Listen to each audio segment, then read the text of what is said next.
आज की वीडियो में हम जमात नाहम के उर्दू लाजमी के पेपर में आने वाले तमाम सवालात की तफसील के बारे में पढ़ेंगे। तो शुरू करने से पहले आपसे गुजारिश है कि अगर आप चैनल पर नए हैं तो चैनल को लाजमी सब्सक्राइब करें और साथ में बेल आइकन को प्रेस करें ताकि आने वाली हर नई वीडियो का नोटिफिकेशन आपको मिलता रहे। तो आइए आज का लेक्चर शुरू करते हैं। तो अजीज तलबा, सबसे पहले तो आपको इस बात का पता होना चाहिए कि जो जमात नाहम का उर्दू का पेपर होता है वो कुल 75 नंबरों पर मुश्तमिल होता है। जमात नाहम और दाहम के उर्दू के पेपर के कुल 75 नंबर होते हैं। इसके दो हिस्से होते हैं, हिस्सा मारूजी और हिस्सा इंशाइया। तो इस तरह हिस्सा मारूजी और हिस्सा इंशाइया को मिलाकर कुल नंबर 75 होते हैं। तो पहला जो सवाल है वो मारूजी का होता है जो कि 15 नंबर की होती है। उसको आपने कंप्यूटर शीट के ऊपर हल करना होता है, यानी उसके मारूजी के आपने बबल फिल करने होते हैं। दूसरा जो सवाल है वो नज्म और गजल के अशार की तशरीह के मुतल्लिक होता है। दूसरा सवाल इस तरह से होता है कि दर्ज झैल नज्म और गजल के अशार की तशरीह कीजिए।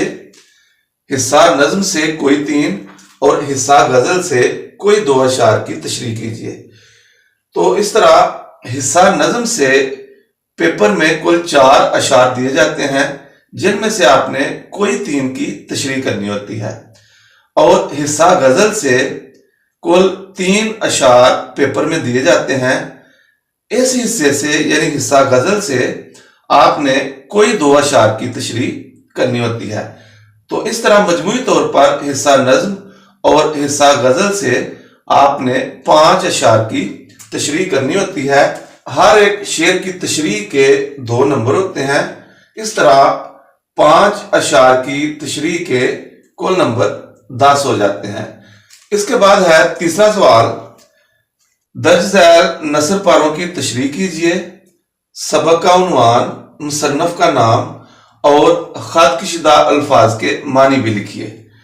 तो इस तरह ये सवाल जो है ये बुनियादी तौर पर अगर हम देखें तो इस सवाल के अंदर 3 सवालात होते हैं। पैराग्राफ की तशरीह, सबक का उन्वान और मुसन्नफ का नाम और खत कशीदा अल्फाज के मानी। इस तरह 2 पैराग्राफ दिए गए होते हैं, अलिफ और बे। हर पैराग्राफ में कुछ अल्फाज के ऊपर लाइन या खत खींचा गया होता है जिसको हम खत कशीदा अल्फाज कहते हैं। तो दोनों पैराग्राफ में 4 अल्फाज के ऊपर यानी दोनों में 4 अल्फाज के ऊपर लाइन लगाई गई होती है। इन अल्फाज को खत कशीदा अल्फाज कहते हैं, और जिन अल्फाज के ऊपर लाइन या खत खींचा गया होता है उन अल्फाज के आपने मानी लिखने होते हैं। तो इस तरह 2 पैराग्राफ होते हैं। दोनों पैराग्राफ के 5-5 नंबर होते हैं, और नंबरों की तकसीम कुछ इस तरह से होती है कि सबक का उन्वान आधा नंबर, मुसन्नफ का नाम आधा नंबर, और इस तरह सबक का उन्वान और मुसन्नफ का नाम इसका कुल 1 नंबर होता है। उसके बाद खत कशीदा अल्फाज के मानी होते हैं। एक पैराग्राफ के अंदर 4 अल्फाज जो हैं वो खत कशीदा होते हैं, यानी 4 अल्फाज के ऊपर इस तरह से खत लगाया गया होता है। इनके आपने मानी लिखने होते हैं। हर एक लफ्ज के दुरुस्त मानी का आधा नंबर होता है। तो इस तरह 4 अल्फाज के दुरुस्त मानों के कुल 2 नंबर होते हैं, और बाकी के जो 2 नंबर हैं वो पैराग्राफ की तशरीह के होते हैं। तो इस तरह एक पैराग्राफ के कुल 5 नंबर होते हैं। पेपर में 2 पैराग्राफ तशरीह के लिए दिए जाते हैं और दोनों को आपने हल करना होता है। तो इस तरह सवाल नंबर 3 जो है इसके कुल नंबर 10 होते हैं।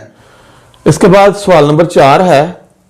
सवाल नंबर 4 में पूरी टेक्स्ट बुक से हिस्सा नज़म, गज़ल और टेक्स्ट बुक के तमाम असबाक से आपको यहां पर 8 सवाल दिए जाते हैं और आपसे कहा जाता है कि आप इनमें से कोई 5 के मुख्तसर जवाबात लिखें। तो आपने इन 8 में से कोई 5 सवालात के मुख्तसर जवाबात लिखने होते हैं। हर एक सवाल के जवाब के 2 नंबर होते हैं। तो इस तरह सवाल नंबर 4 के कुल नंबर 10 होते हैं। इसके बाद सवाल नंबर 5 है, आपकी निसाबी किताब में से कोई 2 असबाक यहां पर दिए जाते हैं और आपसे कहा जाता है कि आप किसी एक निसाबी सबक का खुलासा लिखिए। इस सवाल के यानी खुलासे के 5 नंबर होते हैं। उसके बाद सवाल नंबर 6 है, इसमें आपसे कहा जाता है कि आप हम्द या किसी नज्म का मरकजी ख्याल या खुलासा लिखें और शायर का नाम भी लिखें। तो या तो आपने मरकजी ख्याल लिखना होता है उस नज्म का या खुलासा लिखना होता है। इसके 5 नंबर होते हैं। उसके बाद सवाल नंबर 7 है। सवाल नंबर 7, 8 और 9 तीनों में आपके पास ऑप्शन होता है। इन तीनों सवालात में आपको हर सवाल में 2 चीजें दी जाती हैं जिनमें से आपने किसी एक सवाल का यानी किसी एक चीज को आपने हल करना होता है और उसका जवाब देना होता है। तो सवाल नंबर 7 है, इसमें या तो आपने दरखास्त लिखनी होती है या फिर आपने खत लिखना होता है। तो यहां पर आपके पास ऑप्शन होता है, जैसे यहां पर है हेडमास्टर या प्रिंसिपल के नाम स्कूल में दोबारा दाखिले के लिए दरखास्त लिखें, या चचा जान के नाम खत लिखकर चची जान की खैरियत दरियाफ्त कीजिए। तो इन दोनों में से आपने कोई एक हल करना है। इसके भी सवाल नंबर 7 के 10 नंबर होते हैं। उसके बाद सवाल नंबर 8 है, इसमें भी आपके पास इंतखाब का मौका होता है। या तो आपने मुकालमा लिखना होता है या फिर आपने कहानी लिखनी होती है। अगर आप मुकालमा लिखें तो उसमें आप रमूज़ औकाफ का खास तौर पर ख्याल रखें क्योंकि उसके भी नंबर होते हैं। तो सवाल नंबर 8 के भी 5 नंबर होते हैं। उसके बाद सवाल नंबर 9 है, इसमें भी आपके पास इंतखाब का मौका होता है। इसमें 5 ज़रबुल अमसाल दी जाती हैं और उनमें 1 या 2 लफ्ज की खाली जगह छोड़ दी जाती है। तो इस तरह से आपने ये 5 ज़रबुल अमसाल मुकम्मल करनी होती हैं। या फिर आपके पास ऑप्शन है, वो ये होता है कि दर्ज झैल जुमलों की दुरुस्ती कीजिए।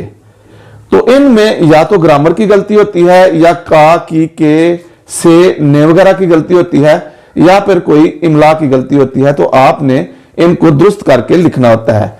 तो सवाल नंबर 9 में या तो आप ज़रबुल अमसाल मुकम्मल करेंगे या फिर गलत जुमलों को दुरुस्त करके लिखेंगे। तो इस सवाल के भी 5 नंबर होते हैं। तो ये थी स्टूडेंट्स आज की वीडियो। उम्मीद है आपको पसंद आएगी और यकीनन आपको इससे फायदा होगा। अगर आपने चैनल को सब्सक्राइब नहीं किया तो चैनल को लाजमी सब्सक्राइब करें और वीडियो को ज़्यादा से ज़्यादा शेयर करें। मिलते हैं अगली वीडियो में एक नए मौजू के साथ। इजाज़त दीजिए। अस्सलाम वालेकुम।